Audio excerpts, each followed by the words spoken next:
nosotros en una nueva jornada de historia local, una de esta saga que ya teníamos pensada realizar hace un tiempo y por las circunstancias, como sabidas, pues no pudimos poner en marcha. Bueno, pues como sabéis, estamos en la ermita de San Cosme y San Damián, la ermita que refugia y alberga a nuestro patrón, el Cristo de la Columna, que también le da nombre, y que hace unos años pues sufrió unos problemas de humedades y además después se descubrieron otros problemas todavía mayores en cuanto a la cimentación. Pues todo ello requirió de un proyecto de recuperación, de consolidación, y pues fruto de todas esas actuaciones también se descubrieron una serie de pinturas en muros y los murales que hoy pues, podemos apreciar y disfrutar. En la primera jornada, el Ángel Aranda Palacios, en representación de Grupo de Arqueólogos, Pedro Martín, también aquí presente, pues nos pusieron al día sobre todos aquellos aspectos relacionados con su tema, excavaciones, arqueología, documentación que han hecho de todos los restos extraídos y demás. Hemos visto esta ermita con un piso diferente, levantado, restos incluso de seres humanos antiguamente enterrados aquí, y supongo no puedo decir porque gracias también a la tecnología hemos podido seguir las jornadas a través del streaming, a través de nuestras páginas y redes sociales. Después, la semana pasada, tuvimos también una jornada a cargo de Antonio Martín, que está aquí. Ahí estás, Antonio. Gracias también por tu participación. En este caso, Antonio se refirió con unas notas históricas sobre la ermita, los posibles orígenes y la evolución que ha tenido a lo largo del tiempo. Puso en relieve que la ermita no era exactamente como se conoce, tenía otra dimensión más pequeña, que luego se hicieron ampliaciones a lo largo del tiempo, y que estas pinturas, evidentemente, que es de las que nos va a hablar Enrique Herrera, pues son de sus orígenes, pinturas medievales, góticas, y que Enrique ha querido titular a su ponencia Los santos del cielo a la tierra, las pinturas murales del Cristo de la ermita del Cristo de la Columna. Enrique nos va a hablar de estas pinturas murales, nos va a hablar de la religiosidad popular en el siglo primero del XVI, finales de la Edad Media, y por último nos hablará también, pues volviendo a las pinturas desde un punto de vista ya iconográfico y cronológico. Son unas jornadas que ponemos en marcha gracias pues, a la Universidad Popular de Bolaños, gracias Javier, tengo que decirlo, por tu coordinación, tu dirección en la Universidad Popular, y por supuesto gracias también a Antonia, que está también por ahí, como archivera y prácticamente pues artífice de que estas jornadas también sean una realidad, y al resto de componentes del equipo del Ayuntamiento. Gracias a todos los presentes, por supuesto, y con todo esto pues queremos poner de relieve la magnitud de uno de los muebles más preciados y más valorados junto con nuestro castillo que tenemos en nuestro pueblo. A esta jornada le seguirán otras con una temática pues, diferente, relacionada también con la arquitectura o relacionada con otros aspectos que iremos descubriendo jueves tras jueves hasta llegar a un último jueves en el que haremos pues, una mesa redonda y pondremos los aspectos ya más populares y más tradicionales de nuestra ermita y de nuestra festividad. Os dejo hoy con Enrique Herrera. Nuevamente gracias, Enrique, y espero que disfrutéis de su ponencia y que disfrutes con tu exposición. Muchas gracias.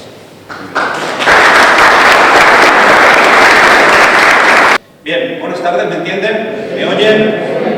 Perfectamente. Bueno, en primer lugar, pedirles perdón por el retraso, pero ya le comenté a Antonia que yo tenía un acto académico, me han nombrado padrino de la promoción, los alumnos de Historia del Arte, y he tenido que dar el discurso como padrino que soy. Y entonces el acto empezaba a las 6 y he venido, me decía Nieves que venía conmigo, para chico, veníamos a 170 por la carretera, si me hubiese cogido una de tráfico te hubiese dicho quitarme la multa ya. Eso seguro. Y en segundo lugar, dar las gracias al Ayuntamiento de Bolaños por esta iniciativa, a Antonia también por haber invitado presentado en este ciclo, que pone en valor el patrimonio de Bolaño es un rico patrimonio y que de alguna manera debe darse a conocer. Y hay una frase que yo utilizo muchísimo delante a mis alumnos universitarios, Jesús, muy buena, que es si conocemos el patrimonio, lo amaremos y lo conservaremos. Yo creo que esto es muy interesante para poner en valor, como digo, el valor de este inmueble maravilloso que es la ermita de San Coque y San Damián I de su Puerto de Cristo de la Columna. Lo primero que voy a decir es que, como ya Antonio habló de la misma, voy a dar unas brevísimas pinceladas sobre el edificio que nos encontramos. Es una iglesia popular dedicada a los santos Cosme y Damián. Como saben ustedes, tuvieron un gran predicamento, pero sobre todo se tuvo un gran fervor por ellos desde el mundo medieval, incluso hasta el mundo barroco, ya que ellos fueron los patronos de la medicina y de la farmacopea, con lo cual eran patronos de cirujanos, patronos de barberos, y que de alguna manera pues tenían realmente un fervor popular bastante importante. La ermita se va a construir indudablemente muy cerca de Tiberavita, lo que sería el castillo, y sabemos que durante la Edad Media, fundamentalmente en el siglo XIV y el siglo XV, la religiosidad popular nos va a hacer que, con un sentido de protección y con un sentido generalmente didáctico moralizante, se funden iglesias alrededor de la ciudad con un claro sentido protector de la misma. Vamos a ver, voy a poner como siempre el ejemplo de Almagro, que es el mejor que conozco, y estamos viendo cómo Almagro, durante esta época medieval, se fundaron una serie de ermitas espectaculares que formaron una especie de círculo en torno a la ciudad, que servía como elemento protector de la misma frente a males malos, y sobre todo observamos cómo al sur está la ermita de San Jorge, un santo militar, al sur, por donde no puede entrar el peligro del mundo musulmán, y al norte estaba como protector el patrón de las Españas, Santiago. Pero ese círculo mágico, si quieren ustedes, protegía realmente la ciudad de cuántos peligros pudiera acarrearse al mismo. En Bolaños estamos viendo cómo también una serie de ermitas dedicadas a estos santos patronos y protectores. Y es importante porque en este momento de una sociedad totalmente iletrada, una sociedad con bastante sentido de la magia, con una sociedad realmente supersticiosa, vamos a ver cómo los santos, como veis, van a servir de vehículo de intercesión entre Dios y los hombres, y por tanto se va a dar un culto muy intenso durante toda la época medieval, pero que se va a desarrollar también durante la época moderna. Como bien dijo Antonio, no se sabe el origen de la ermita, posiblemente debe ser una ermita anterior, pero a mí y además muchas conversaciones con él y con Ángel y con Petra, yo pienso que la ermita que tenemos, en la que hoy estamos, fue una edificación del siglo XV, es el momento en que empiezan a proliferar las grandes iglesias en el campo de Calatrava. En Almagro se está construyendo la impresionante ermita de San Sebastián, el patrón contra las pestes, y aquí la San Coque y San Damián, que además es una ermita muy sencilla, a base de una nave única cubierta por una armadura de par y nudillo. Antonio decía una sencilla armadura. Yo creo que debió ser de bastante consistencia la armadura de madera que cubría esta nave única, y sobre todo cubría también el presbiterio, ese presbiterio que según habéis demostrado, un presbiterio amplio cuadrado con un arco de descarga y un arco diafragma que diferenciaba lo que era el presbiterio propiamente dicho, la zona sagrada por excelencia de lo que sería la nave del templo. Y esto va a dar lugar a que realmente la ampliación, posiblemente un momento demográfico de la población, estamos viendo cómo el siglo XV será un siglo de aumento demográfico, pero también de aumento económico, lo que va a permitir el construir, el engrandecer, el embellecer una serie de edificios religiosos por parte de los concejos y por parte de las cofradías y las hermandades. Esto es muy importante. Y estamos viendo cómo una iglesia de estas magnitudes puede mantener un contingente de población y además servir para la liturgia que en ella se va a desarrollar. Es bastante interesante. Y es más, vamos a ver también lo siguiente, que cuando hablamos del mundo del románico, cuando hablamos del mundo del gótico, o cuando hablamos del mundo del barroco, yo a mis alumnos siempre les hago una pregunta: ¿y qué estilo les gusta más? Como me dicen, a mí me encanta el románico, a mí me encanta el gótico, pero el barroco no, no, porque es un arte muy recargado, es un arte donde estamos viendo todas las paredes muchas veces con chismes, todo muy recargado, y yo les decía, bien, me parece estupendo, pero pensar una cosa, que las iglesias y las ermitas del mundo románico, las iglesias del mundo gótico, tal y como hoy las vemos, es un producto romántico. Son restauraciones que se hacen en el siglo XIX y sobre todo partiendo de las teorías violetianas de Viollet-le-Duc, del conservadurismo de Viollet-le-Duc, que lo que quiere hacer es un arte ideal, pero no realmente un arte como fue. Piensen ustedes que, tal como se ha empezado a estudiar ya de una forma científica, los edificios románicos, los edificios góticos, todos ellos estaban decorados con pinturas murales. Sus espacios, sus paredes eran pinturas murales. Veas el claro ejemplo de la iglesia del Pirineo, San Clemente y Santa María de Taúl, y sobre todo también existía una serie de muebles litúrgicos que favorecían la liturgia que se iba a desarrollar en ese templo. Por tanto, cuando vamos realmente a la colegiata de Toro y vemos esa colegiata en piedra, eso no existía en el mundo del románico, todo estaba, como dicen mis alumnos, lleno de chismes, en favor de la liturgia. Y eso es lo que ocurre también en esta ermita de San Cosme y San Damián. Piensen ustedes lo siguiente, que el siglo XV es un siglo muy efectivo desde el punto de vista de la fe, de la devoción hacia la Virgen y devoción hacia los santos. Van a proliferar los cánticos a la Virgen, van a proliferar indudablemente los estudios y las hagiografías de los santos y una veneración que llega hasta la extenuación de esos vehículos de intercesión, esa unión entre Dios y los hombres. Piensen ustedes que lo que se va a hacer ahora, y con ese sentido de superstición, los santos los tenemos como elementos protectores de nuestras vidas. ¿Por qué? Porque nos encontramos muy empequeñecidos y necesitamos de alguien que realmente nos saque, nos proteja de esos males que están acaeciendo a nuestra persona o incluso a la propia estructura de la ciudad. Por tanto, estamos viendo cómo la veneración de los santos será muy importante para favorecer, repito, y sobre todo como consecuencia de esa religiosidad que va a producir en ese tránsito de la época medieval a la edad moderna. El siglo XV es muy espectacular, lo vamos a ver en todo el campo de Calatrava. Estamos viendo cómo las iglesias se van a llenar de pinturas murales con la devoción a los santos, con ese poder taumatúrgico de curación que tienen, y tenemos ejemplos que se están recuperando ahora mismo en Morón de Calatrava, en Morón de Calatrava, en la iglesia de San Juan Bautista de Chillón, y un ejemplo magnífico lo tenemos también en esta ermita de San Cosme y San Damián de Morón de Calatrava.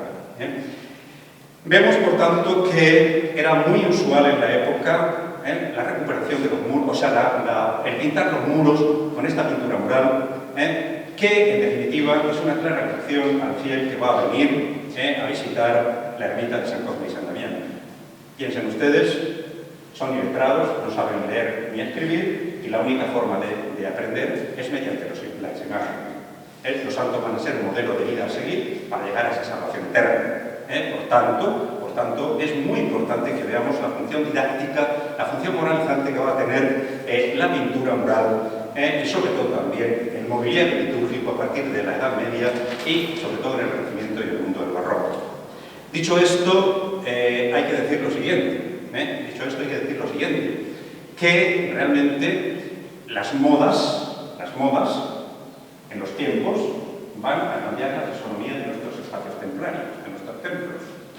Y vamos a ver cómo en un momento muy clave, un momento posiblemente a finales del 17-18, la Iglesia, hemos salido de esa crisis económica del Barroco, esa crisis demográfica del Barroco, y la población comienza a aumentar.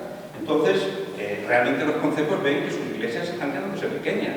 Entonces aumenta. Aquí se construye en el siglo XVI, por ese aumento demográfico que se produce a finales de la Edad Media y en ese tránsito a la modernidad, se van a construir las grandes parroquias del campo de Calatrava. Almagro, la iglesia de la Madre de Dios; Bolaños, la iglesia de San Felipe Santiago. Bueno, prácticamente hay una renovación de todos los templos en la provincia de Ciudad, en La Mancha. Vamos a hablar de La Mancha, que era como se conocía esta tierra en ese siglo XVI y XVII. Y, como digo, este edificio va a sufrir esa transformación.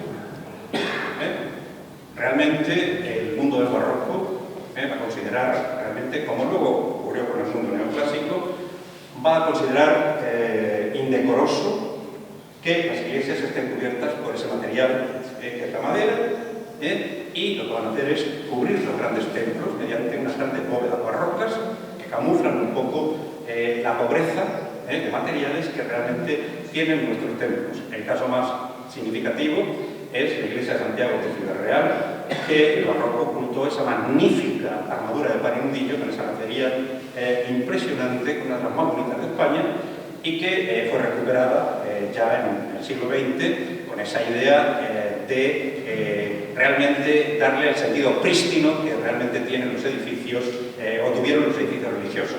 Pues aquí lo que se hace es ampliación, se construye una nueva cabecera, una amplia cabecera, ya en clave barroca, con, como estamos viendo, con un magnífico presbiterio cubierto por esa impresionante cúpula elíptica con la linterna, un ejemplo de lo que va a ser la arquitectura del mundo barroco, y un presbiterio con un magnífico retablo, ya lo explicó Antonio, un magnífico retablo, pero, resulta que a esta gente del barroco no le gusta porque no es naturalista las pinturas murales que tenía la iglesia de San Cosme y San Damián. Ellos ver ese gótico lineal, o ese grafismo que vamos a ver en las pinturas, eso se contrapone a esa idea naturalista que estamos viendo en la pintura barroca. Vean ustedes un Caravaggio o vean ustedes un Velázquez. Con lo cual, lo que hacen es tapar estas pinturas, decorar la ermita con esta bóveda rebajada de fajones y lunetos,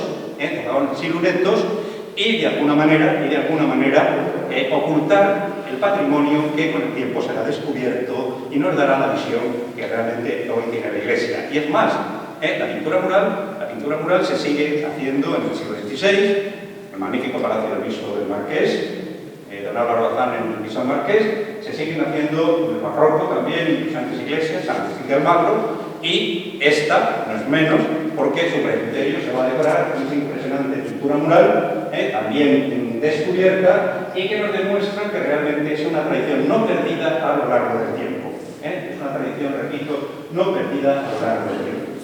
Dicho esto, estamos viendo cómo al final del siglo XX, siglo XXI, el hecho de mirar una serie de humedades, como siempre, pueden ser cosas fortuitas, ocurrió también en el Morral de Calatrava, en Torralba de Calatrava o en la iglesia de San Juan Bautista de Chillón. Resulta que picando unos muros aparecen los restos de unas pinturas y el interés por parte de las cofradías, por parte de los ayuntamientos y los concejos, de recuperar ese rico patrimonio tapado, oculto, y darlo a la luz y sobre todo mostrarlo como patrimonio de la localidad. Se ha llevado a cabo una restauración.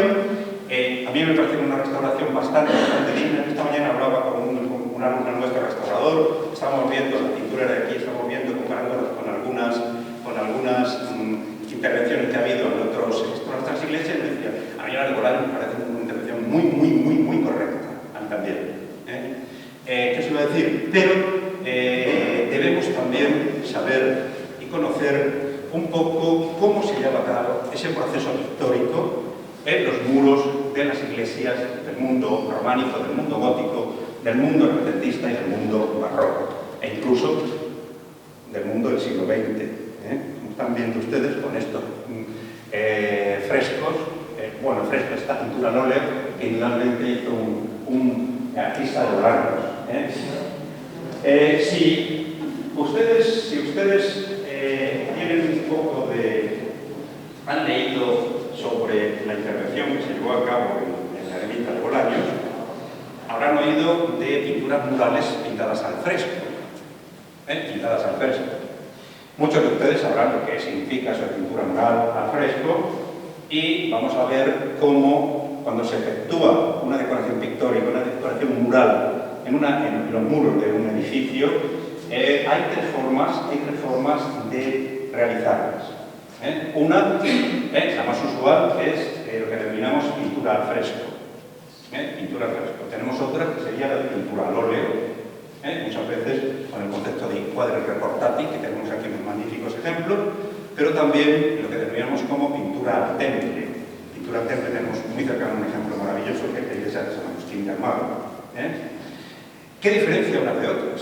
Pues diferencia los materiales y la técnica. Los materiales y la técnica. Pintura al fresco, ustedes entenderán por qué, es cuando los muros que ustedes están viendo tienen un revestimiento de yeso, de varias capas de yeso, varios revestimientos de varias capas de yeso, hasta llegar a un yeso fino, que es el yeso final, en donde se va a realizar la pintura. Se denomina técnica al fresco porque es necesario que la última capa de yeso esté todavía muy fresca, con el motivo de que al dar el color, prendan el material y forme un corpus único se forme un corpus único entre color y yeso. Absorba y haga perenne, como estamos viendo aquí, la pintura. Teníamos también la pintura al óleo. La pintura es una pintura caliente que se pega. Tienen ustedes aquí, posiblemente algunos, bueno, no los tienen aquí, los lienzos estos. Y también sería la pintura al temple. La pintura al temple es una pintura sobre yeso, sobre varias capas de yeso, es una de yeso fino, pero hay que tener en cuenta una cosa, que lo que se emplea como aglutinante es la cola de conejo y la clara de huevo, que sirve como pegamento, actúa como pegamento aglutinador. Se pinta cuando el muro está seco. Cuando el muro está seco. Significa que lo que hacemos es crear una película que se adhiere a ese yeso, y que forma la película pictórica que realmente vamos a ver en los diferentes edificios donde se actúe de esta forma. ¿Qué inconveniente tiene la pintura al temple? Pues al ser una película se puede descascarillar, como decimos, y caerse. Mientras que la pintura al fresco, como ustedes están viendo, está impregnada en el propio yeso y es muy difícil que desaparezca. También existe, aquí está muy bien utilizado, lo que denominamos el concepto de mezzo fresco, fresco medio. Y es utilizar pintura cuando realmente ya también está seco, está ciertamente seco la pintura, que no penetra profundamente, pero sí se adhiere, que es lo que tenemos prácticamente en la iglesia de San Jorge. ¿Me han entendido esto? ¿Seguro? Por favor, yo no quiero que esto sea una lección magistral ni cosas de esas. Lo que quiero es que ustedes salgan de aquí con la idea clara y contentos y no se aburran. Sobre todo eso. Yo tengo la máxima de enseñar deleitando. Si no nos deleitamos y nos aburrimos, vámonos nosotros y yo. Pues bien, dicho esto, os voy a explicar, aquí tengo ejemplos gráficos, de realmente cómo se realiza la pintura sobre ese muro fresco. El artista lo primero que hace es preparar unos cartones a tamaño natural de cómo deben ser las pinturas, y se dibujan a carboncillo, que están viendo ustedes aquí, se ve claro por ahí, desde atrás, y se pinta a carboncillo, lo tienen aquí mejor. Estos son lo que hace Lebrun para la escalera del Palacio de Versalles, que se conserva todos los cartones, y lo que hizo Miguel Ángel también para la Sistina. O sea, a tamaño natural, dibuja en un cartón,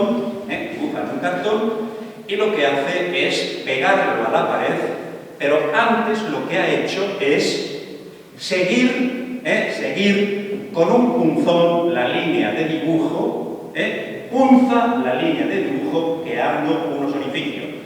Los de primera fila lo verán. Vean ustedes que el dibujo lo que se ha hecho ha sido puntearlo. ¿Lo ven ustedes? Puntearlo con un punzón, y vamos a ver que una vez puesto el cartón sobre la pared a la que se va a pintar, con la técnica que se denomina el estarchato, con un pincel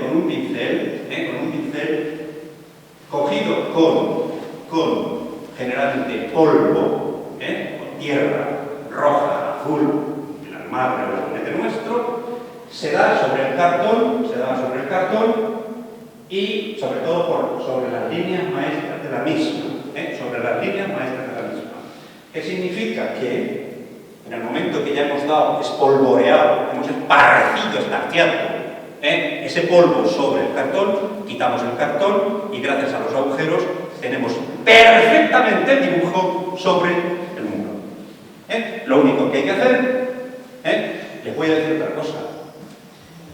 Como se veía muy mal el otro día en las pantallas, yo hago una cosa mucho más funcional. Y es que nos vamos a estar moviendo en parte del resto de la conferencia, porque si tenemos el ejemplo maravilloso aquí, ¿para qué ponerlo en diapositiva que apenas lo vamos a ver?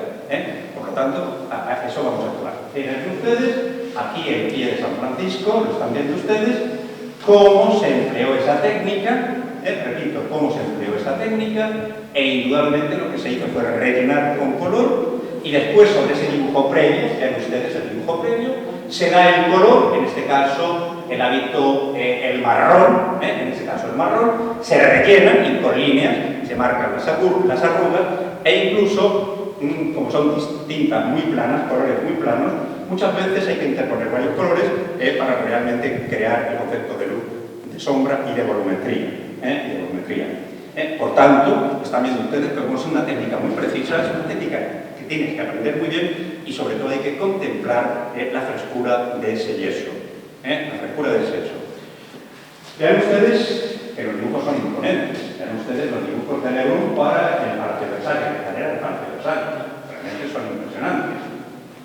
Vamos a poner otro, vean ustedes este personaje, que debe allí, pero no le dan nada. Vean ustedes cómo realmente las líneas maestras del dibujo están presentes, incluso donde se tiene que dar el color de las luces y las sombras, y sobre todo vean ustedes cómo existe ese punteado lineal, se conserva ese punteado lineal para dar la técnica del scratchar.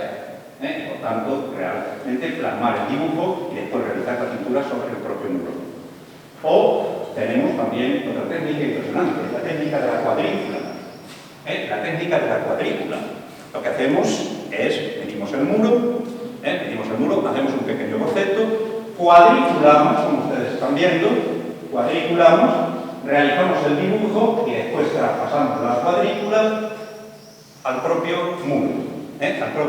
Con lo cual, realmente, las proporciones y el dibujo debe salir igual que en el boceto previo que nosotros hemos hecho. Esto lo entienden, ¿no? Y hay una tercera técnica que la tienen ustedes aquí. Yo te pediría, Antonio, que si me puedes enfocar para que todo el mundo lo vea,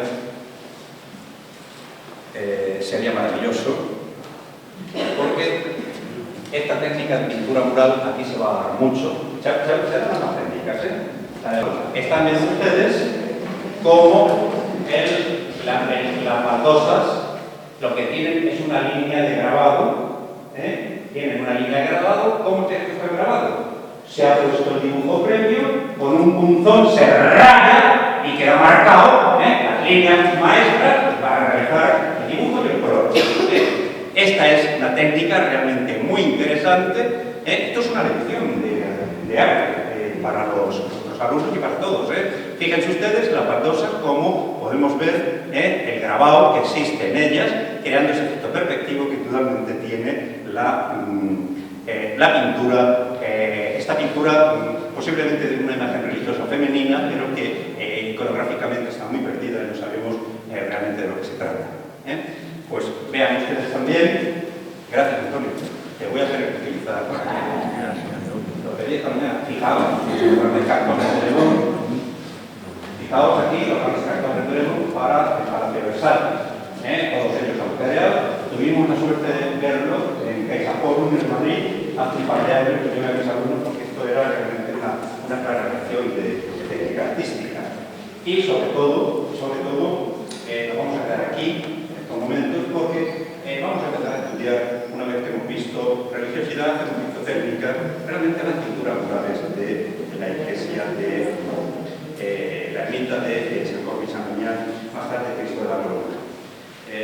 Como bien dijo Antonio, se mantiene la institución de los santos patronos hasta el siglo XVII, que cuando se instaura la cofradía de la Veracruz, decae el culto a San Cosme y San Damián, que no desaparece, y desde luego por este concepto de la contrarreforma, que tiene un papel fundamental en el desarrollo del arte barroco, se cambia la titularidad por la del Cristo de la Columna, que hoy tiene y que además es el patrón de Bolaños. ¿Qué les iba a decir? Fíjense ustedes que, vamos a ver, estos que estamos viendo aquí están apareciendo en todas las pinturas rurales del mundo. La Solana, la iglesia de San Sebastián, la iglesia de Moral, la iglesia de la Concepción de Torralba o la de San Juan Bautista de Chillón o la del Cristo de la Columna en Morales de Calatrava. Las pinturas es difícil fecharlas. Hay una serie de elementos que realmente son muy importantes y haciendo un análisis comparativo con otras que han aparecido, por ejemplo la del Chillón, podríamos decir, para mí, esto es una discusión que siempre tenemos Antonio y yo, para mí son unas pinturas muy de finales del XVI, posiblemente del comienzo del siglo XVII, porque hay atisbos decorativos y elementos y principios y postulados que nos llevan hacia un inicio muy parco de lo que serían los postulados del mundo del Renacimiento. Si yo tuviera que ficharlas, hablaría de finales del XV, muy finales del XV, comienzos del XVI. Y fíjense ustedes, les decía anteriormente que esta religiosidad hace que enseñemos la vida de los santos como modelos de vida a los fieles. Ellos no saben leer ni escribir, ellos aprenden mediante la imagen. La famosa frase, una imagen vale más que 1000 palabras. Ellos aprendían realmente mediante las imágenes esculpidas en los capiteles, en los tímpanos o pintadas en las iglesias. Y fíjense ustedes también que sí hay un elemento ciertamente de características góticas, de características de la pintura gótica. Y es que, tal y como aparecen dispuestas las pinturas de la ermita de San Cosme y San Damián, beben de esa fragmentación, de ese flash, ese fotograma de película, o si queréis, de esa viñeta de cómic, que realmente es lo que va a caracterizar ese momento del mundo gótico.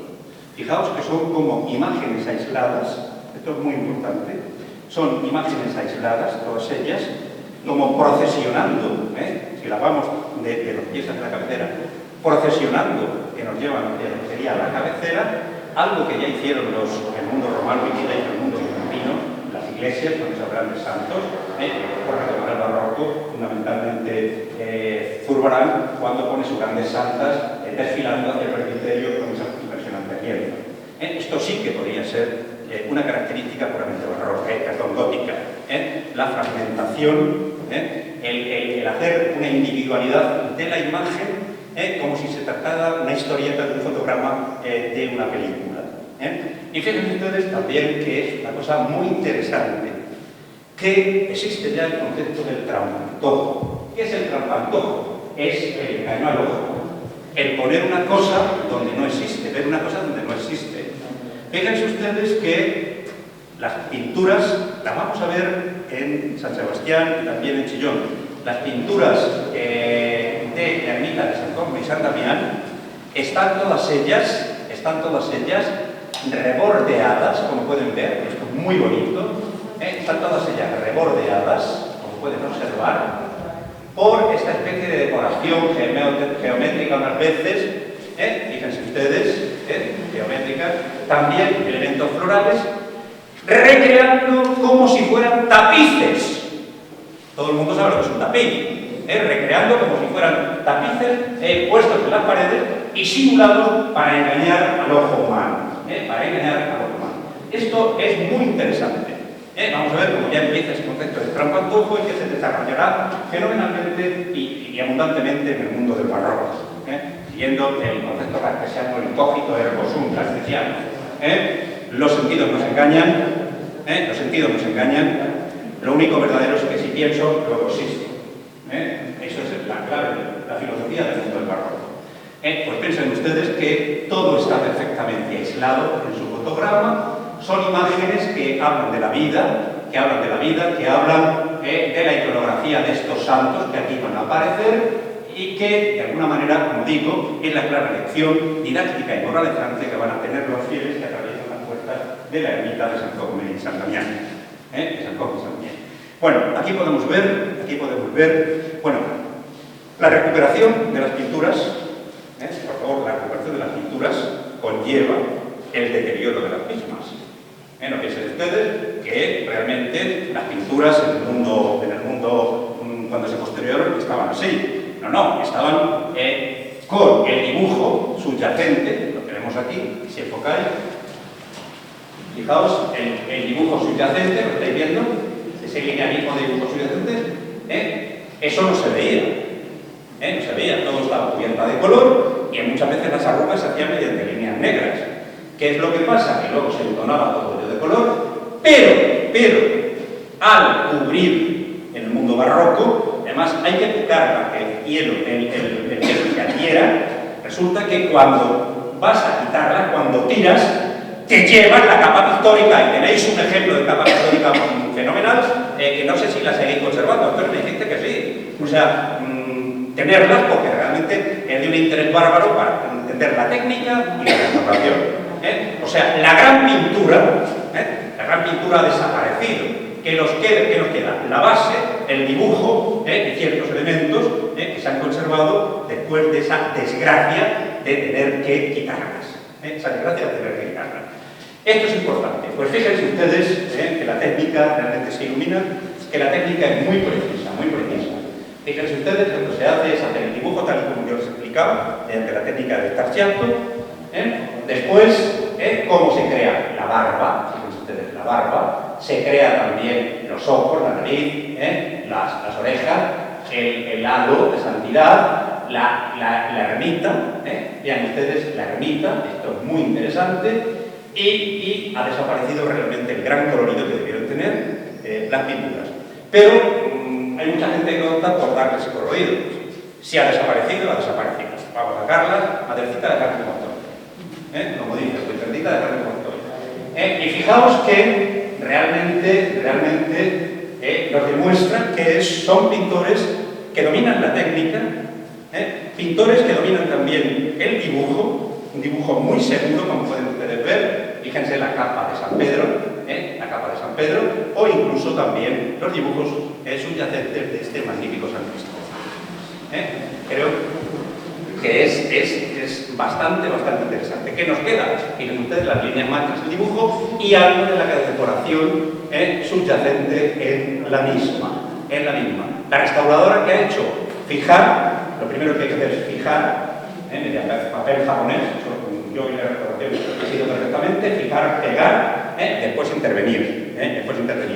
Esto es muy interesante porque gracias a eso hoy podemos contemplar con mucha más efectividad las pinturas de la ermita.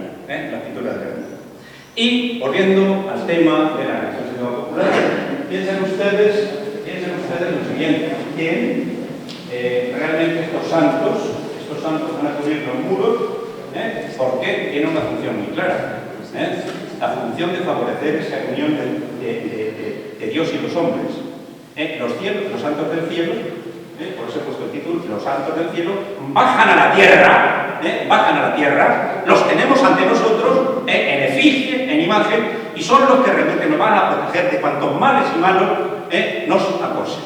O sea, tienen la función, repito, taumatúrgica e incluso de curación, son muy importantes de curación, cuando son santos taumatólogos, y de alguna manera sean efectiva en esa religiosidad popular que aparece en el siglo finales del XV y comienzos del siglo XVI. Son santos muy cercanos, son santos de una iconografía que realmente todo el pueblo conoce, todo el pueblo conoce. Ha oído hablar de San Cristóbal, ha oído hablar de San Francisco, ha oído hablar de San Pedro, ha oído hablar de San Cosme y San Damián. O sea, realmente esto lo tienen muy claro, pero muchas veces no conocen su vida como no la conocemos nosotros, y realmente no nos instruimos en los libros. ¿Esto les queda claro? ¿Qué es lo que hicieron los pintores del siglo XV o del XVI? echaron mano a las vidas y a las hagiografías de estos mártires, de estos santos, o incluso de la Virgen. ¿En qué se basaron? ¿Cuál fue el libro de referencia para el mundo medieval? Tenemos la suerte de conservar una geografía maravillosa que es la leyenda dorada de un gran escritor, Santiago de la Vorágine, un artista que recopila las vidas de los santos, de muchísimos santos, y que realmente será el elemento teórico para luego materializarlos en lo que sería la pintura. Cuando cogemos la leyenda dorada y miramos San Onofre, estamos seguros de que cuando pinta San Onofre, el pintor es porque realmente ha leído la vida y ha leído también los elementos iconográficos que lo caracterizan, y así lo ha plasmado. Tengan ustedes que fue un libro de referencia, la leyenda dorada de Jacques de la Broyette, no solamente en el mundo medieval, sino también en el mundo renacentista. Luego nacerán, a finales, los Flos Santorum, que serán la base iconográfica y textual de la pintura del mundo del barroco. En el mundo medieval, Santiago de la Vorágine. No sé cómo voy de hoy. Voy regular. Pues bien, haciendo un análisis, por favor, haciendo un análisis, y yo sí que les pido que, si tenemos un cierto movimiento de masa, a mí no me importa, pero vamos a verlo bien. Vamos a verlo bien. El programa iconográfico es un programa inconcluso. No conocemos el programa iconográfico, que sí tiene una cierta interconexión, no solamente con la religiosidad del pueblo, sino también entre sí. Ha quedado fragmentado porque ha desaparecido parte del mismo, pero lo que se conserva realmente tiene una dilación, una lectura y un sensus realmente muy, muy importante. Y fijaos que entraríamos por los pies de la iglesia, por la entrada principal de la ermita, que no era esta, sino que estaba un poco más hacia allá. Con lo cual, al construir esta, han destruido parte de las pinturas murales que venían de ese mundo medieval y renacentista. Y hay una iconografía muy clara, que es toda una lección, como digo, moralizante y didáctica para el fiel. Y comienza, por favor, yo voy a ir de derecha a izquierda en ese recorrido para explicarles iconográficamente cada uno de los santos que hay que representar y el por qué están representados en esa figura o por esa figura. Fijaos que nos encontramos, casi me levantaría y ya nos arremolinamos, yo no dejo la calle el coche.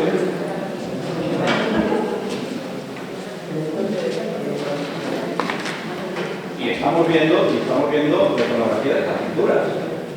Fijaos que en esta especie de tapiz, maravilloso tapiz muy cortado, muy fragmentado, muy perdido, nos encontramos con elementos de la pasión. O sea, es un fotograma dedicado a Cristo, a la pasión de Cristo. Y ahí que veamos la escalera, que están viendo ustedes, estamos viendo el gallo, estamos viendo la soga, cuando Jesús es atado, y por tanto estamos viendo el dibujo y un poco de color subyacente, porque el resto se ha perdido. Fíjense que nos da una idea de carácter redentorista de este primer tramo iconográfico en la ermita de Santo Cristo. Fíjense ustedes que ya llegamos a algo monumental. Y ahora entenderán ustedes por qué monumental. Por favor, fíjense ustedes, admiren, y todo el mundo seguro. Yo me voy a pasear. Fíjense ustedes que la iconografía es muy conocida. Tenemos un importante personaje masculino, Estamos viendo que lleva sobre sus hombros un niño. ¿Lo están viendo ustedes? Que lleva sobre sus hombros un niño. ¿Lo están viendo ustedes? Todo el mundo ha adivinado que es la figura de San Cristóbal. Todo el mundo ha adivinado que es la figura de San Cristóbal. Si ustedes miran a la pantalla, una pintura del siglo XVI en la Catedral de Sevilla nos habla de este San Cristóbal o San Cristóbalón. Este San Cristóbal o San Cristóbalón, el gigante que porta en sus hombros la figura del niño Jesús, que se apoya en una en un tronco de palmera que está atravesando el río, que se ven peces, etcétera, etcétera, y que de alguna manera está marcada por esa leyenda dorada, la iconografía que corresponde a San Cristóbalón. ¿Quién y por qué está aquí San Cristóbalón? San Cristóbalón es un personaje mítico, no existió. Muchos de los santos hoy, de los nombres y los santos que tenemos, la Iglesia nos ha descatalogado. Santa Catalina no existió, San Jorge tampoco existió. Pero cualquiera dice a mi sobrino que su santo no ha desaparecido. Bien, el nombre de San Cristóbalón, por favor, esto me interesa muchísimo. El nombre de San Cristóbalón, el primer nombre que tiene es réprobo. Es réprobo. Posiblemente un personaje de Oriente, de tamaño gigante. Era un personaje muy grande de tamaño, muy grande de tamaño.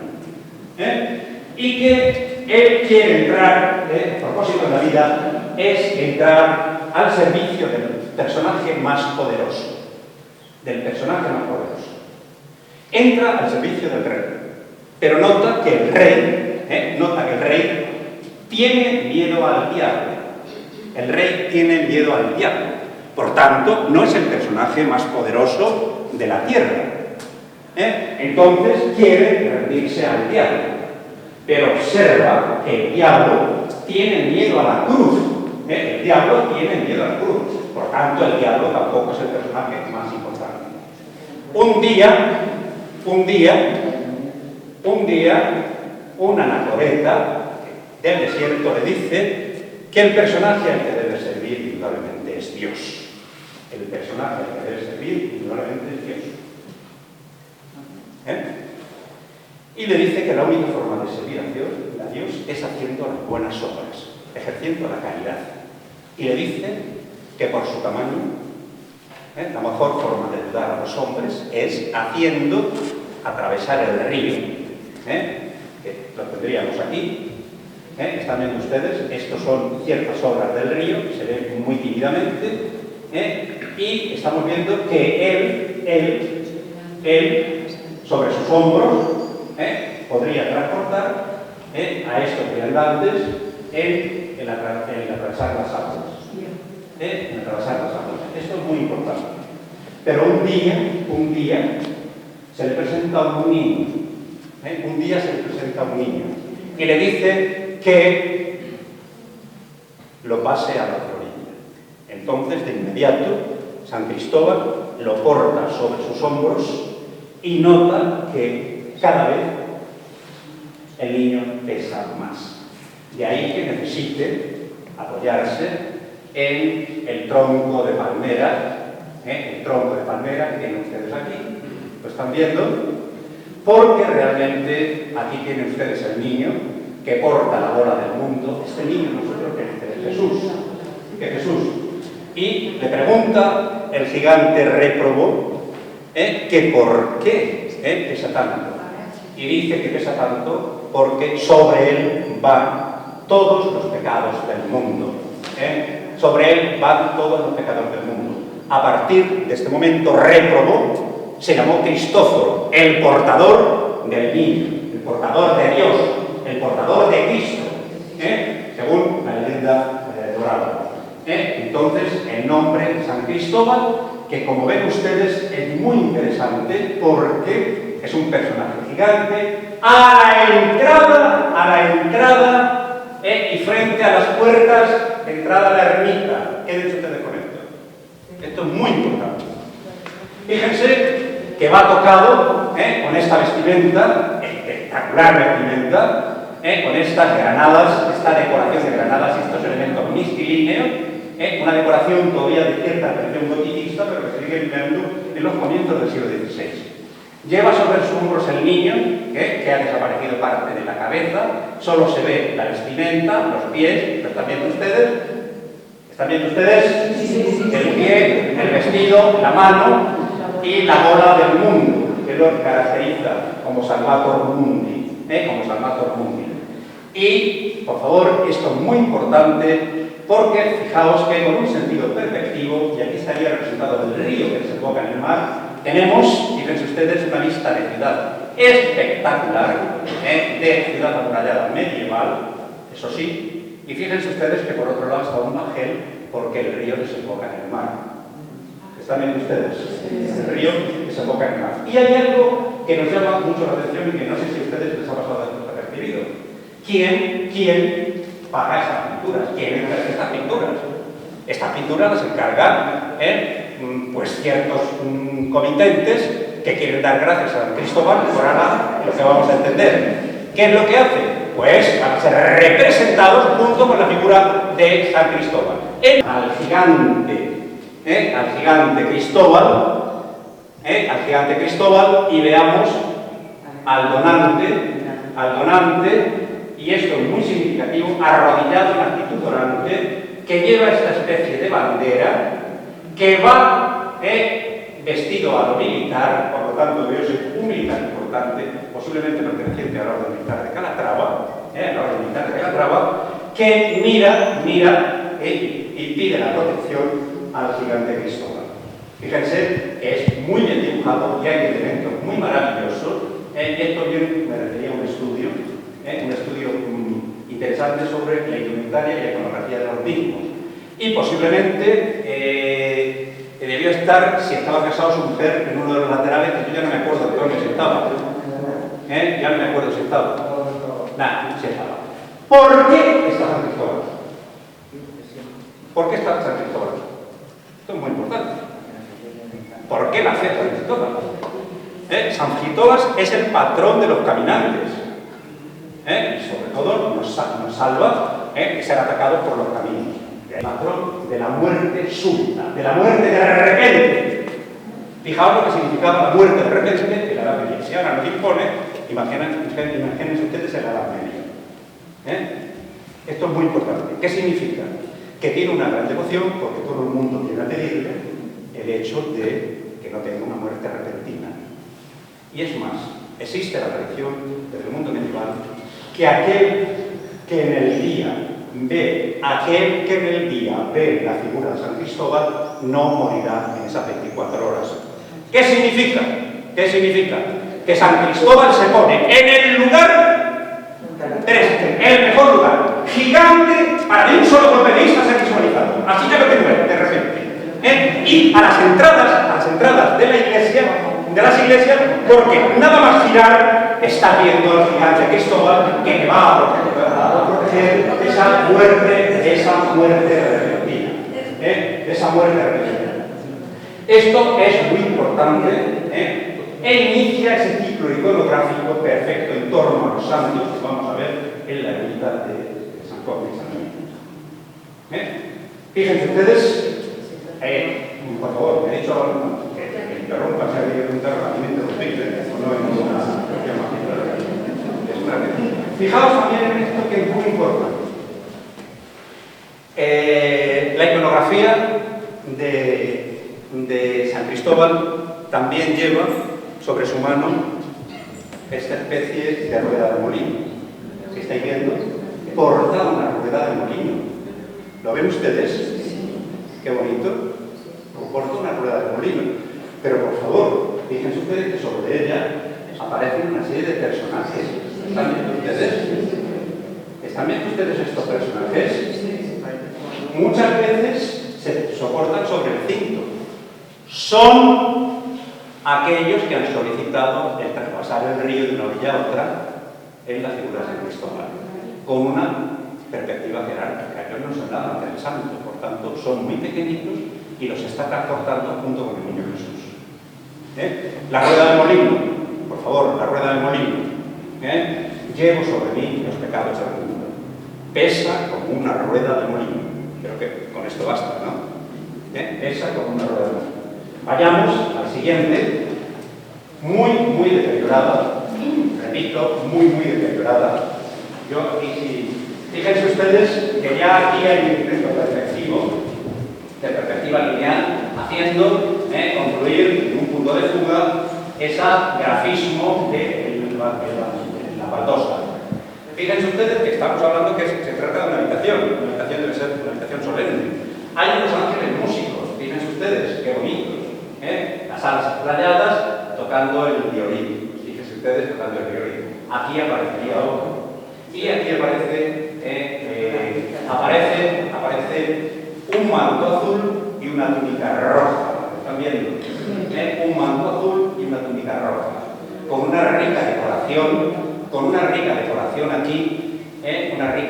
aquí, como ven, se puede intuir que sea como una especie de reclinatorio.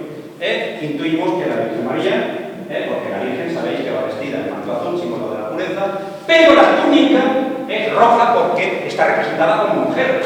Cuando la veamos luego como María sin mácula, sin pecado original, aparecerá con la túnica blanca. El concepto de la Inmaculada se da aquí fundamentalmente del siglo XVII. Pues es una iconografía mariana muy interesante, y fíjense ustedes que incluso aparecen como estrellas que no sabemos si formaban parte de un velo, un sobrevelo, o formaban parte de esa iconografía tan espectacular que tenemos en esta importante pintura. Si continuamos, estáis viendo que volvemos a ver el concepto del tapiz, la separación de viñetas. Nos encontramos con un santo de una devoción popular en toda la Mancha. Rápidamente, cuando miramos a él, pues nos entendemos lo que es, porque fijaos, nos aparece un paisaje, nos aparece una ermita, con una técnica bastante precisa, y nos aparece un santo anciano, con luenga larga barba blanca, como podéis ver, con el halo de santidad, que va vestido con hábito blanco, escapulario negro, y fijaos, hábito blanco, escapulario negro y manto negro con el capuchón. Y manto negro con el capuchón. ¿Lo está viendo? Manto negro con el capuchón. Y esto es muy importante. Lleva sobre sus manos un bastón en forma de tau, de T. ¿Lo está viendo? Un bastón en forma de T. Lleva el libro y lleva una campanilla. Todo el mundo, como hay aquí una imagen, está pensando en lo que yo. Y más si luego vemos el cerdito que lo acompaña, el dibujo del cerdito que lo acompaña, indudablemente es la figura de San Antonio. El santo ermitaño, por favor, el santo ermitaño que abandona el concepto de la riqueza, como los ermitas, se va al desierto. Por favor, cuando yo hablo de desierto, no entiendan ustedes que es un desierto sin plantas. Cuando hablamos de desierto en el mundo medieval, es lejos, en un locus amoenus, es en un sitio apartado, con mucha vegetación económica que tiene que haberla. Fijaos que aquí está representado la vegetación, la montaña, la naturaleza y sobre todo el santo. ¿Por qué? Es muy interesante. Fíjense ustedes el dibujo subyacente, cómo está perfectamente trabajada. Los chapines, el cerdito, un poquito pequeñito, pero la figura del santo es el santo venerable de barba blanca, que protege a los animales. Fíjense ustedes que la tradición de San Antonio en la Mancha es muchísima. Estamos viviendo en una economía evidentemente agrícola y ganadera. ¿Qué más hacéis nosotros los amarillos? Hacemos muchas cosas, aparte de dar 3 vueltas a la ermita. ¿Qué se ofrece? Aquí no ofrecéis nada. No hacéis nada. En Almagro, aquí traen ustedes, mirar aquello. Ahí tenéis la iconografía de San Antonio. Fijaos lo que hemos visto. Fijaos, el manto, la capucha, apoyado en el bastón, aquí con forma de tau, del cerdito, y vemos aquí una cosa muy bonita. ¿Están viendo ustedes? ¿Qué están viendo ustedes ahí? Una hoguera, una llama. Ustedes no hacen hoguera de San Antonio. Y ustedes, atiéndanme. Cuando vienen a la ermita, no les dan los panecillos de San Antonio. También, cojones. ¿No hay panecillos? Sí. Por favor. Me interesa esto. Me interesa relacionar a San Antonio, pero también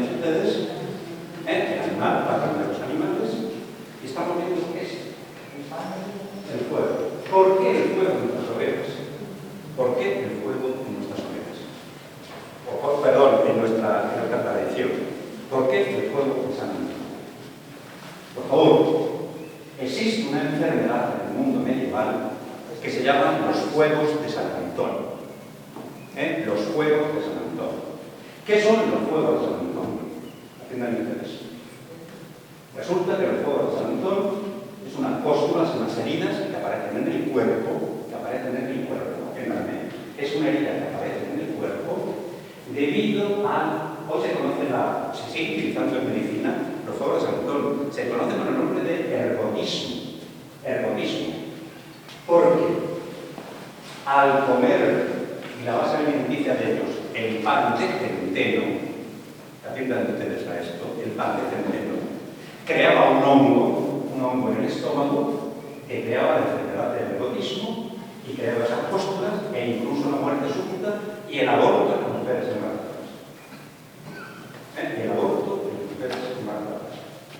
Por favor, los fuegos de San Antón, como se conocen, eran curados en los hospitales antonianos.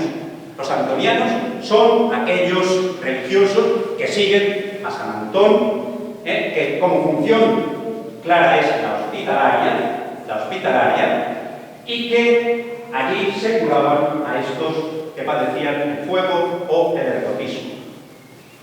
¿Cómo lo curaban? También había otro segundo momento de curación, peregrinando a Santiago de Compostela. La enfermedad se curaba peregrinando a Santiago de Compostela. Señores, esto es cuestión de fe, que cada uno crea lo que quiere. Si tú vas a Santiago de Compostela y te cura, claro que se curaba. ¿Sabéis por qué se curaban peregrinando hacia Santiago o en los hospitales de los antonianos? Porque le daban pan de trigo. Y al darle pan de trigo, anulaban el ergotismo y se curaban. De ahí que nuestra tradición sea la hoguera como símbolo purificador de esa enfermedad de los fuegos de San Antón y te dan el panecillo que te va a curar de esa enfermedad de las cóstulas. ¿Esto les queda claro? Esto es una tradición, y además esto se dio muchísimo. Imaginaos que por guerra también el mal de Lutero. Anda que no se dio el ergotismo. Pues fijaos que esta era una enfermedad muy malvada en el mundo medieval. ¿Qué significa? Que tenemos a San Antón como el santo que nos va a curar, que nos va a proteger contra la enfermedad. Y hay que esté aquí perfectamente representado. No olviden esto porque después vamos a ver a este. No olviden esto porque después vamos a ver a este. Que me interesa mucho.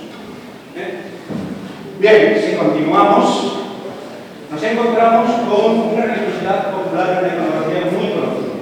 Una iconografía popular muy conocida. Rota por la parafina. Este fragmento, nos encontramos con una iconografía que a todos nos suena. Es la figura de San Francisco, el santo del siglo XIII, que funda los franciscanos. Es un santo en el que realmente Dios lo ve en todas partes, el panteísmo de San Francisco. Para él, Dios está en las flores, está en el campo, está en cualquier sitio. Es una filosofía que va a prosperar mucho durante el mundo medieval en esta religión. Pues fijaos, va a retratar, está muy fragmentado, va a retratar el momento en el que el hermano Francisco le pide a su acompañante, el hermano León, subir al monte Albernia en Italia. Y mientras el hermano León duerme, mientras, repito, el hermano, se me ha ido esto. Fíjense ustedes, tenemos una así, y es la misma iconografía que ustedes podrán ver. Fíjense ustedes que es el momento en el que San Francisco, mientras el hermano León duerme, lo tendríamos aquí, recibe los estigmas de la pasión. En donde estamos viendo, fijaos, estamos viendo crucificado a un Cristo querube, están viendo el querube con las cuatro alas rayadas, que está imponiendo las llagas de la pasión a el santo de Asís. Aquí lo ven ustedes mejor, es muy parecido, tiene ustedes igual, Esto también piensen ustedes que al ser una época ya avanzada, donde la imprenta ya es conocida, posiblemente la base iconográfica de todos estos santos estampas en grabados y dibujos que circulan prácticamente por toda Europa. De ahí que la iconografía sea muy conocida, muy difundida y sea aplicada. Fijaos que tenemos al santo en actitud orante, que está sorprendido de que se le aparece Cristo en querube y le está imponiendo las llagas, está yendo la sangre como va a las manos, al costado y a los pies. Lo mismo que estamos viendo aquí. Donde en el Monte Alberdi, un pasaje lírico, el hermano le ha desaparecido, pero fíjense ustedes como también existe el edificio religioso, lugar de oración también para el mundo franciscano. Lo mismo que estamos viendo allí. Por tanto, realmente la fe de San Francisco va a ser de la Edad Media, de la Edad de la filosofía franciscana, esa filosofía de la fe, de la sencillez y del acercamiento a Dios. Aquí está perfectamente Cristo. Y, por favor, siguiendo, porque creo que vamos un poquito tarde, ya llevo casi la hora, nos estamos encontrando un santo grabado con el limbo, pero que iconográficamente es muy difícil de definir. Es muy bonito porque miren ustedes cómo aparecen estos elementos que ya están a la perspectiva lineal, está diciendo que indudablemente son pinturas avanzadas. Sigue siendo el dibujo y parte de la pintura de lo que realmente nos está dando la razón. Y fíjense ustedes que arriba sobre San Francisco está el escudo franciscano, donde aparecen las 5 llagas. ¿Están viendo ustedes? Que aparecen las 5 llagas. Y bien, si continuamos, y muy deprisa, me queda el escudo barroco.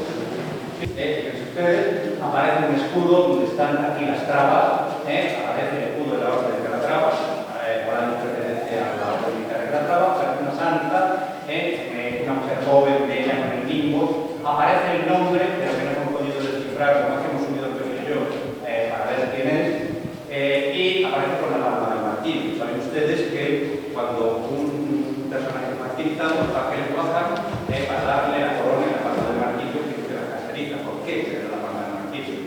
Porque ellos han preferido el abandono del cuerpo en favor del alma. Dios lo premia con la palma del martirio. Fíjense ustedes que el elemento sabemos que es una mártir por la palma, pero aquí aparece muy... ¿Qué podría ser? ¿Qué podría ser? Sobre ese fondo drapeado rectangular. Fíjense ustedes que bonita la vestimenta, la decoración de ese cordón, el vestido azul, el manto, la palma. La tradición nos dice que el culto a Santa Lucía es muy importante. Saben ustedes que la iconografía es cuando lleva la bandera con nosotros, pero también el culto a otras santas, dramaturgas, esto es muy importante.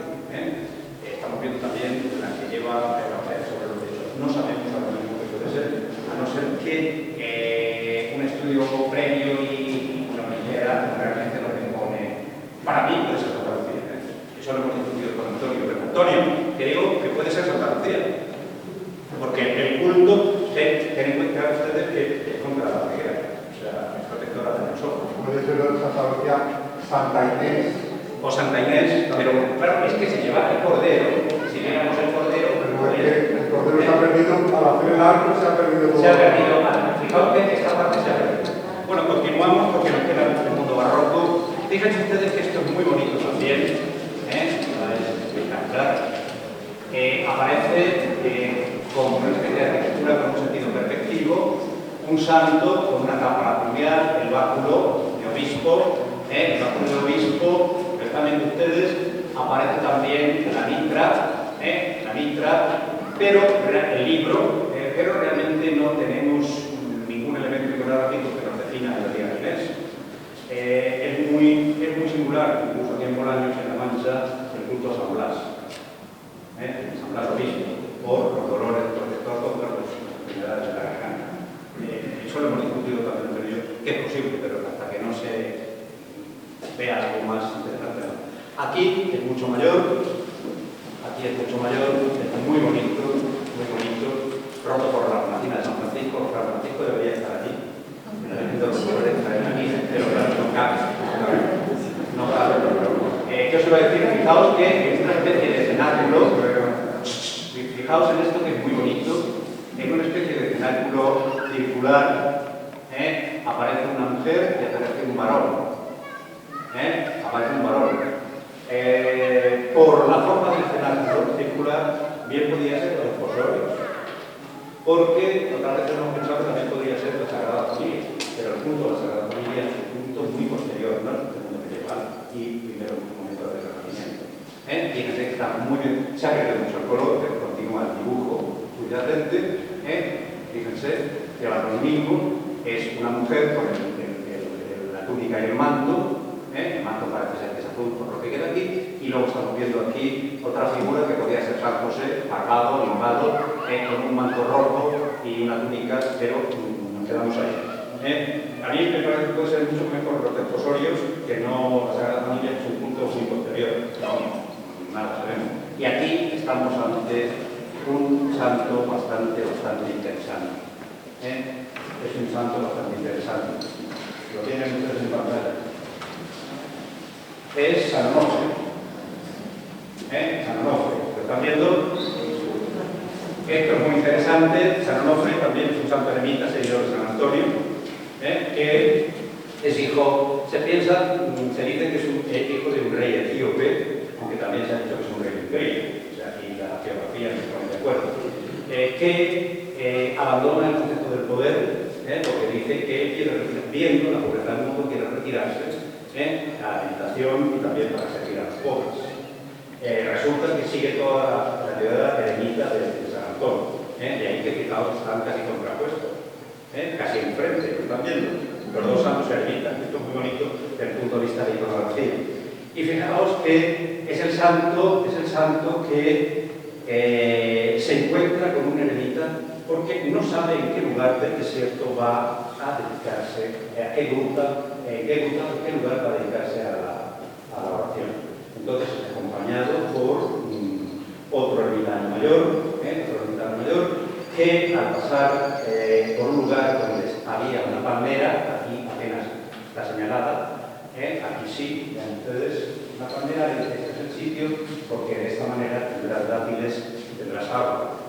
Y es el lugar elegido, aquí tenemos la iglesia oculta de San Onofre, y es importante porque San Onofre era alimentado por un ángel que le bajaba el pan. Fijaos que también es un elemento iconográfico que va a alcanzar pan de San Antonio, los panes de San Onofre. Y es un santo que iconográficamente se caracteriza porque se abandonó totalmente como santo eremita, y se caracteriza porque tal abandono llevó a que su cuerpo fuera cubierto por su propio cabello, su propio vello, y lo tenéis ahí, pero lo tenéis aquí, mirar el cabello, lo estáis viendo, mirar el cabello sobre los brazos. Fijaos que lleva el bastón, esto es muy importante, lleva este bastón, lo estamos viendo también en el bastón que se apoya. Aquí no aparece o ha desaparecido lo que sería la ramera, que le daría la alimentación, y su cuerpo en la cintura iría tenido un cinturón de tarta o palmera. Por favor, esto es muy importante porque San Onofre es el patrón de los tejedores. El patrón de los tejedores. En una ciudad, los tejedores tienen un fuerte poder económico. Los sastres, vamos, tienen un fuerte poder económico.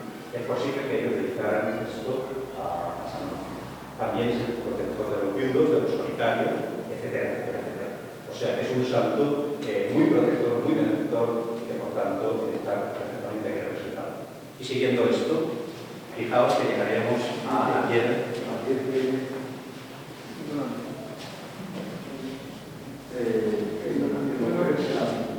¿Cómo?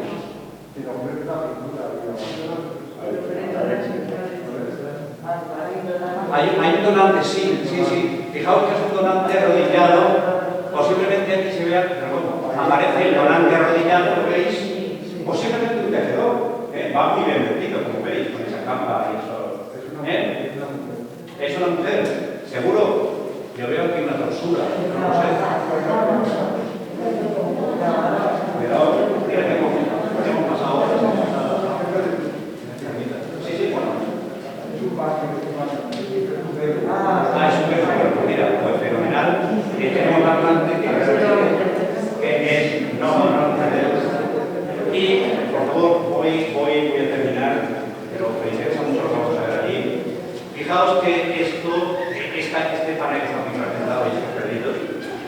aquí tenemos una muy interesante que es la piedra angular de la iglesia. Es San Pedro entronizado. Fijaos que es el primer papa, el que tiene las llaves de los cielos, perfectamente representadas, aparece entronizado en la cátedra, y sobre todo lo caracteriza porque lleva la tiara papal. Fijaos que lleva la tiara papal. Se ha perdido, pero muy bonita la capa familiar que lleva. El dibujo es realmente espectacular y digno de mención porque al ser de la Catedral de la Iglesia, naturalmente sienta las bases del edificio religioso. Y esto es lo que es el mundo medieval. Sentados un momento y termino en este momento. Bien. En el mundo del barroco, por favor, en el mundo del barroco esto es muy importante. En el mundo del barroco se va a dar ese concepto del traspaso por engaño al ojo. Y el barroco se define porque es un arte que no sabemos dónde realmente está lo real y dónde está lo aparente. Aquí, el principio cartesiano, el cogito de cosas. Los sentidos nos engañan, lo único que es verdadero es que si pensamos, existimos. Los sentidos nos engañan, siempre. Y ahí que, fíjense ustedes, lo que se hace es el presbiterio realmente crear un arco de envergadura espectacular con una decoración geométrica, floral e iconográfica fantástica, posiblemente sacado de los grabados de Pieterlin, muy bien expresados. Por lo tanto estamos hablando de un maestro, el que da el Parlamento de la Región, una persona muy culta, y sobre todo es muy importante que veamos lo siguiente, cómo aquí se siguen los preceptos del mundo del barroco. Yo les voy a explicar los antecedentes, que lo vamos a ver aquí. Tenemos la sección de la Galería Carracci del Palacio Farnesio de Roma, que como saben ustedes, es de Antonio Sangalo, terminado por Miguel Ángel, pero tras las bodas de Ranuccio Farnesio, la familia Farnesio, la todopoderosa familia Farnesio, encarga a Aníbal Carracci la decoración de las galerías principales para albergar su colección de pintura, pero sobre todo para exaltar el concepto de la boda de Ranuccio con la sobrina del Papa. Y hace una decoración espectacular, en clave clasicista, en donde, fíjense ustedes, basándose en la Sistina, como referencia siempre a la Sistina, él va a introducir un concepto totalmente nuevo. Y es que introduce el concepto de quadri-riportati. ¿Qué significa esto de quadri-riportati? Es la pintura de Caballete, todos ustedes saben lo que es una pintura de Caballete, un lienzo, incluso con marco, llevado al techo. El cuadro recortado al techo. Y fíjense ustedes que esto lo hace magistralmente dentro de la iconografía de la Galería Farnesio. Vean ustedes, es todo dedicado a los hombres de los dioses. Una base filosófica espectacular que tiene Yaguzzi, pero que no es motivo para explicarlo aquí. Pero me interesa muchísimo esto. Fíjense ustedes que aquí estamos viendo el concepto de quadri-riportati, el concepto de un marco dorado, están viendo ustedes, y una pintura. Es como si estuviéramos viendo una pintura de en realidad es un engañador. En realidad es un trampatorio. Porque todo es ficción, todo es pintura, todo. Este quadri-riportati se va a imponer en toda la pintura del barroco europeo. Fíjense ustedes, lo verán aquí, que son espectaculares. Fíjense ustedes aquí dos quadri-riportati. Cualquiera pensamos que son marcos superpuestos. No, es una pintura plana. Todo esto es un engañador. ¿Lo están viendo? Que es lo que vamos a ver aquí también con una concepción netamente barroca, mucho más barroca que aquí, sobre todo cuando realmente lo que se hace es, y esta pintura, la pintura del presbiterio. ¿Me podéis quitar esto? La pantalla ya no la voy a necesitar. La pantalla no, la pantalla. Pantalla un poco para que vean los efectos del mundo barroco, dónde están creando los sentidos. O sea, los sentidos nos engañan. Fíjense ustedes lo siguiente. Sí, gracias. Cuando se construye, se hace un rectado barroco, del cual os he hablado anteriormente se hace es decorar con pintura mural en el fresco, el presbiterio, todo el presbiterio. Y fíjense ustedes qué es lo que hace: encajar dentro del presbiterio por lo que ¿lo están viendo ustedes? Dentro del presbiterio, ¿qué hacemos? Que en pintura y con engaño al ojo, toda la arquitectura, el entablamento de este retablo, ¿lo están viendo ustedes? Este entablamento, esta cornisa, ¿lo están viendo ustedes? Lo está imponiendo en pintura el pintor que está realizando la pintura mural. ¿Lo están viendo ustedes? Es como si la arquitectura continua de los laterales. Es un puro sinónimo. Se ve también en el lateral siguiente, pero es más. Fíjense ustedes que detrás estos aletones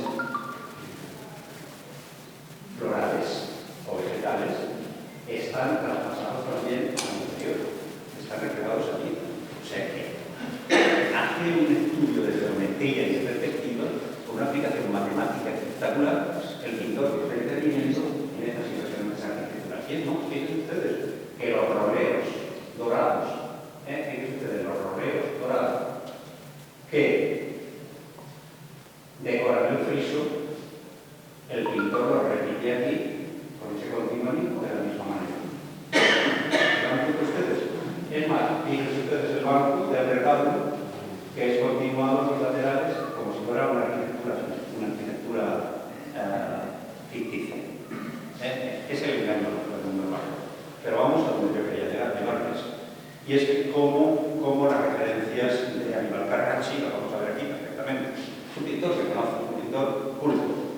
Y va a introducir dos temas iconográficos muy importantes de raíz redentorista. Supuesto que ya la imagen que se venera es la imagen del Cristo de la columna, ya no es San Juan de Santa María, en los laterales. Pero fíjense ustedes que con un engaño al ojo existe el concepto de cuadro reportátil. ¿Se dan cuenta ustedes? Son marcos barrocos fingidos que no existen, pero que nos da, por la volumetría y lo bien que está construida la pintura, nos da la sensación de que son marcos de madera, como hemos visto en el Palacio Farnesio, para introducir dos temas iconográficos espectaculares. Esto ya lo explico Antonio, por tanto yo voy a resumir porque yo lo minería. Fíjense ustedes que uno es el de la derecha, es el bautismo de Cristo, es su primo Juan en el Jordán, el vestido de la piel de camello, para los ángeles teniendo la ropa de Cristo, pero sobre todo los cielos se abren, aparece el Espíritu Santo y dice, al final el hijo se echó. El inicio de la redención. Y el siguiente, repito, lo explicó Antonio, por tanto yo lo voy a hacer, con un magnífico detalle de reportaje, también importante, aparece la figura de Cristo, la montaña como elemento primigenio, la montaña como el origen primigenio, la montaña como ese elemento cúspide que une los tres mundos cósmicos, junto con el árbol, el mundo del infernal subterráneo, el mundo terrestre y el mundo celeste. Fijaos que es la montaña primigenio perfectamente trabajada y estamos viendo la figura de Cristo, los apóstoles, rodeados de personajes que están escuchando sus palabras. Son las bienaventuranzas, que de alguna manera cumplen todo el sentido redentorista que está expresado prácticamente todo el mercado. Por tanto, una clave barroca. Esto es muy importante. Una clave barroca. Siguiendo los postulados del barroco, a pesar de que ocultan, porque no les interesa el feísmo del mundo medieval, el ibérico del mundo medieval, le interesa más el naturalismo que estamos viendo en estos momentos. Ellos hacen lo mismo, pero con un lenguaje propio de la época. Si algo debe caracterizar a nuestras sociedades es que tenemos que ser libres a la época. Y nos está cumpliendo. Nuestro pueblo nos está cumpliendo. Sobre todo en Almagro. En Almagro se tiran las casas y se intenta evitar con el 17. Se adquieren el 16, se intenta evitar con el 17. Pero no se permite nunca con una arquitectura del siglo XXI. Por tanto, tendremos arquitecturas o elementos decorados de zarzuela, pero realmente no podemos decir que tenemos una arquitectura que responda a los postulados estéticos del momento. Solo lo que hizo Miguel Pisca. Pues bien, visto esto y el sensus alegórico que hay tanto en el mundo medieval como en el mundo barroco, yo lo que diría es que conozcan, amen y conserven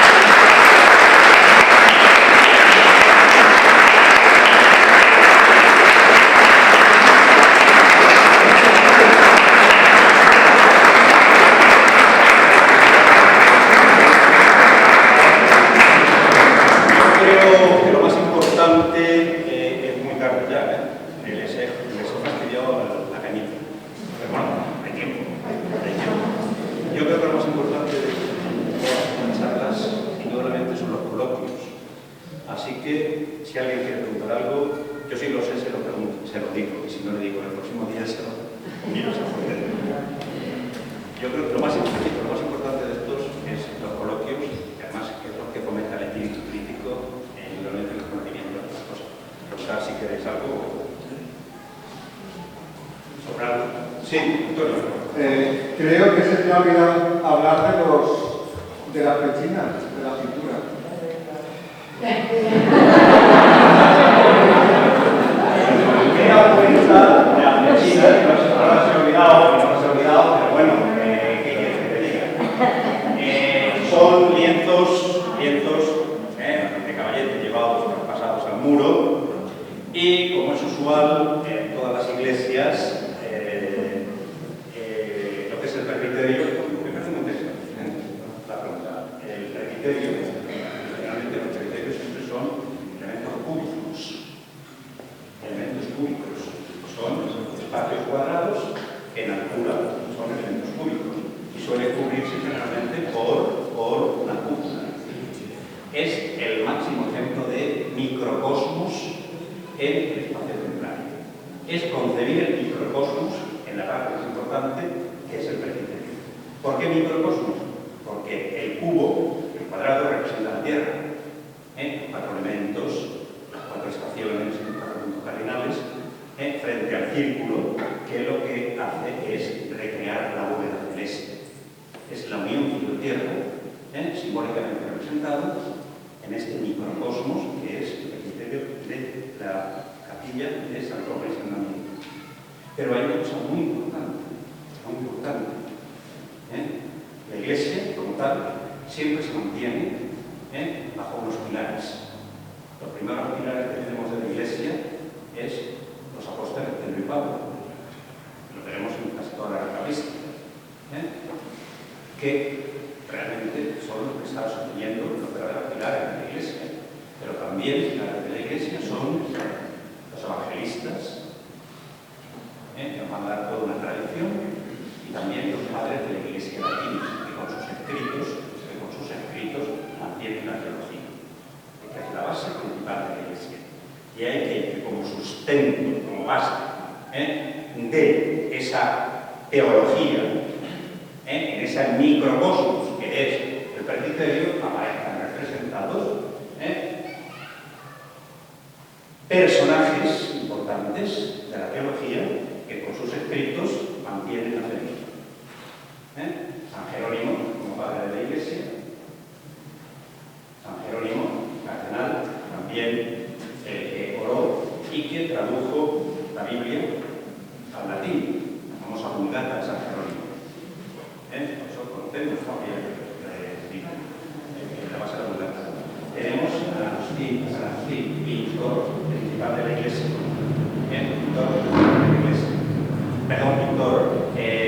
Teólogo principal de la iglesia, para los que nos veían cristianos. Y aquí deberían aparecer los dos padres de la iglesia, pero sabiamente lo que hacen es poner a San Buenaventura, con el capelo cardenalicio y el libro abierto y la pluma, y aquí a San Tomás de Aquino, que además lleva el medallón de doctor, la suma teológica, o sea, teólogos que con sus escritos mantienen esa base de la iglesia. Pechinas que han sido restauradas, pero que son realmente lienzos de muy mala calidad. Muy mala calidad.